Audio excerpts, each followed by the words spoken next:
Hello बच्चों, कैसे हो आप? आशा करती हूँ बढ़िया होंगे। एडी एजुकेशन चैनल में आप सभी का स्वागत है। जिन्होंने चैनल को सब्सक्राइब नहीं किया, बेल आइकॉन नहीं दबाया, कृपया सब्सक्राइब करें, बेल आइकॉन दबाएं ताकि अपलोड होने वाले सभी वीडियोस का नोटिफिकेशन आपके पास पहुँचे और आप इसका पूरा लाभ उठा सकें। बच्चों, आज मैं आपके लिए 8वीं का विषय लेकर आई हूँ, रब्बा मी दे पानी दे। ये कविता विनोद शर्मा जी ने लिखी है। इस कविता में विनोद शर्मा जी हमारी ओर से परमात्मा को प्रार्थना कर रहे हैं कि मी दे ताकि गर्मी कम हो सके। ये परमात्मा हमें ऐसी सद्बुद्धि दे कि हम पानी का सदुपयोग कर सकें और पानी को नष्ट ना करें। आइए इस कविता का उच्चारण करते हैं। रब्बा मी दे पानी दे, पानी दे, पानी दे। लू से झुलसी धरती को एक नई जिंदगानी दे। रब्बा मी दे पानी दे, पानी दे, पानी दे। पानी से खेतों में सोना, गाये गेहूं नाचे झोना। पानी है तो सब है दूना, बिन पानी कत्था क्या चूना। पानी है तो है जिंदगानी, पानी खत्म तो खत्म कहानी। जीवन की कश्ती को आकर नई रवानी दे। रब्बा मी दे पानी दे, पानी दे, पानी दे। पानी से हरियाली होती, खेतों में खुशहाली होती। क्या मवेशी वन या बूटे, बिन पानी जीवन से छूटे। आओ पानी नष्ट करे ना, प्रदूषित व्यर्थ करे ना। मेरे देश के जन जन को ये सीख सुहानी दे। रब्बा मी दे पानी दे, पानी दे, पानी दे। चाहे इसका रंग नहीं है, अपनी कोई उमंग नहीं है, फिर भी जिसमें ये मिल जाता, उसके रंग में ही खिल जाता। गम में आंखों में आ जाता और खुशी में यही रुलाता। पर दुख को अपना समझे, हर आंख को पानी दे। रब्बा मी दे पानी दे, पानी दे, पानी दे। तो ये थी कविता रब्बा मी दे पानी दे। तो बच्चों, अब इसकी हम सप्रसंग व्याख्या और अभ्यास कार्य करेंगे।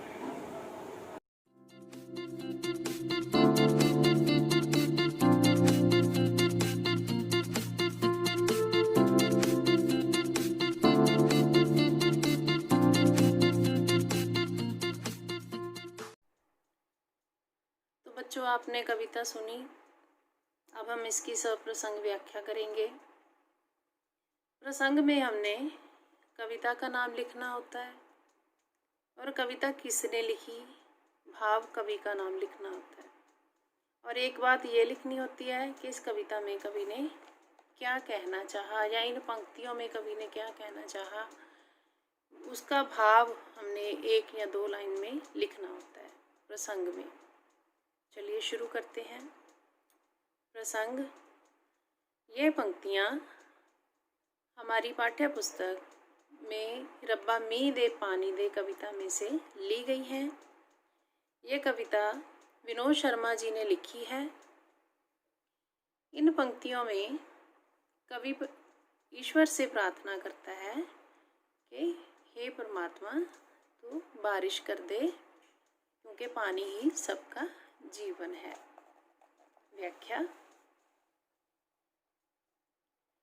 रब्बा मी दे पानी दे, पानी दे, पानी दे। लू से झुलसी धरती को एक नई जिंदगानी दे। पानी से खेतों में सोना, नाचे गेहूं गाए जोना। पानी है तो सब है दूना, बिन पानी कथा क्या चूना। पानी है तो है जिंदगानी, पानी खत्म तो खत्म कहानी। जीवन की कश्ती को आकर नई रवानी दे। रब्बा मी दे पानी दे, पानी दे। कवि ईश्वर से प्रार्थना कर रहा है, हे परमात्मा, बारिश करो ताकि गर्मी से, लू से तपती हुई इस धरती को आराम मिल सके, एक नई जिंदगी मिल सके, क्योंकि पानी ही सबका जीवन है। पानी से खेतों में सोना, यहाँ सोना का अर्थ है गेहूं और झोना का अर्थ है चावल की फसल। कवि कहते हैं कि पानी से ही खेतों में गेहूं की फसल लहराती है और चावल की फसल भी पानी के कारण ही खेतों में लहलहाती है। पानी है तो सब कुछ दुगना हो जाता है। बिना पानी के कत्थे और चूने की कोई कीमत नहीं। पानी के बिना कत्था और चूना भी व्यर्थ है। अगर पानी है तो ही जिंदगानी है, हमारी ज़िंदगी संभव है, नहीं तो अगर पानी ख़त्म तो हमारी ज़िंदगी की कहानी भी ख़त्म। हे परमात्मा, तू जीवन की इस किश्ती को आकर नई रवानी दे दे, वर्षा कर दे और पानी की किसी और कमी ना हो, क्योंकि पानी ही सबका जीवन है। पानी से हरियाली होती, खेतों में खुशहाली होती। क्या मवेशी क्या वनिया बूटे, पानी बिन जीवन से छूटे। आओ पानी नष्ट करे ना, प्रदूषितियाँ व्यर्थ करे ना। मेरे देश के जन जन को यह सीख सुहानी दे, रब्बा मी दे, पानी दे, पानी दे, पानी दे। कवि कहते हैं कि पानी से ही हमारे खेतों में हरियाली होती है। जब खेतों में हरियाली है तो चारों ओर खुशियाँ ही खुशियाँ होंगी, क्योंकि फसल अच्छी होगी तो फसल उगाने वाला भी खुश और बाकी भी खुश। पानी के बिना मवेशी होते हैं पशु, पानी के बिना मवेशी वन या बूटे सूख जाते हैं। बिना पानी के इनका भी जीवन संभव नहीं है। आओ हम मिलकर ये प्रण करें कि हमें पानी को नष्ट नहीं करना है और इसे दूषित नहीं करना और ना ही व्यर्थ में इसे गंवाना है। हे परमात्मा, तू मेरे देश के सभी लोगों को ये शिक्षा दे, ये सुहावनी शिक्षा दे कि हम पानी को किसी भी तरह से व्यर्थ ना करें और दूषित भी ना करें, क्योंकि ये ही जीवन है। चाहे इसका रंग नहीं है, अपनी कोई उमंग नहीं है, फिर भी यह जिसमें मिल जाता उसके रंग में ही खिल जाता। गम में आंखों में आ जाता, खुशी में यही रुलाता।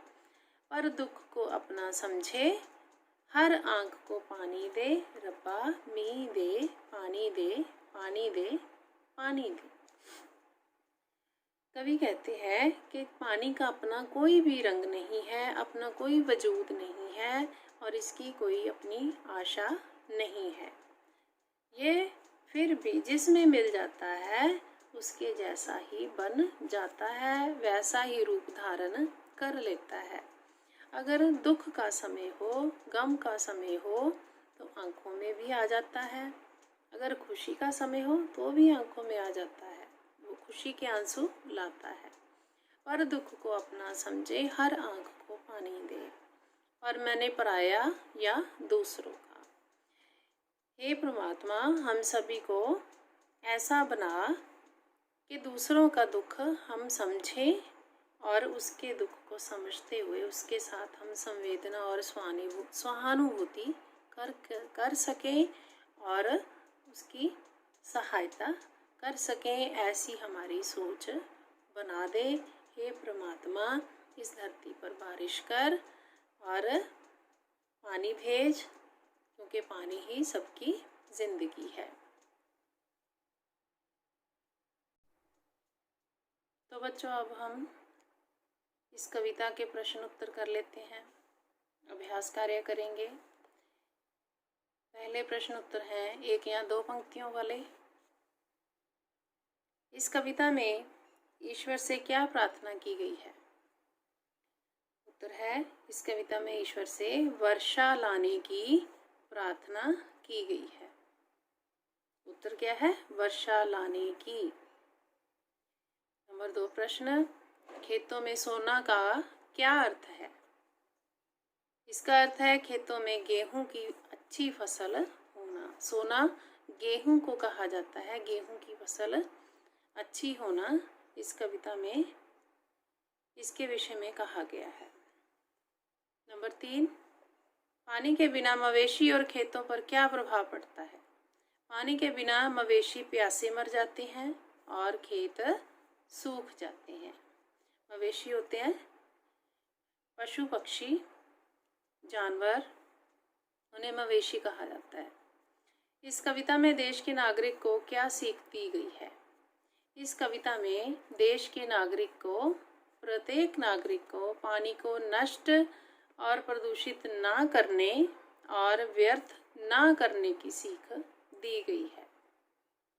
क्या सीख दी गई है? पानी को नष्ट और प्रदूषित नहीं करना और व्यर्थ में इसे गंवाना नहीं है। नेक्स्ट क्वेश्चन है, पानी का स्वभाव कैसा है?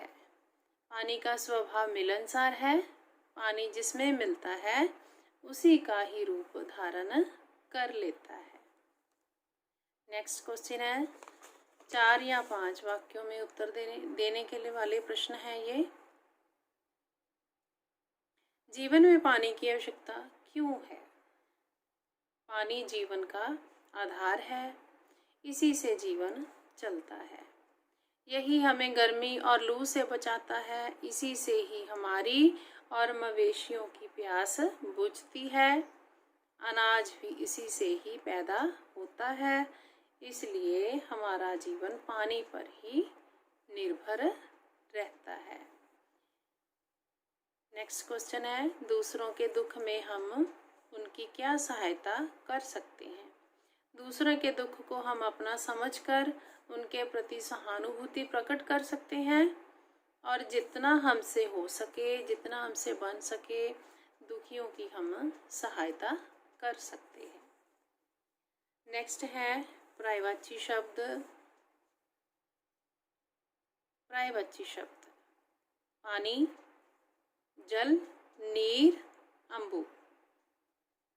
मेघ, वर्षा, बारिश। इसमें शलगम वाला है।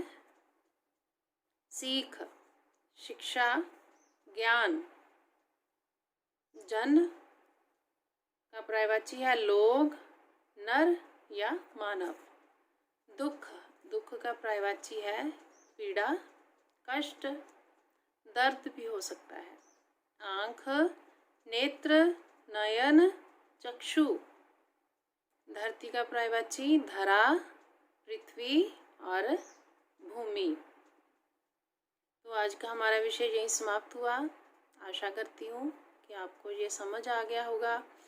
जिन बच्चों को समझ नहीं आया वो बार बार वीडियो देखें, जब तक उन्हें समझ ना आ जाए तब तक देखते रहें। धन्यवाद।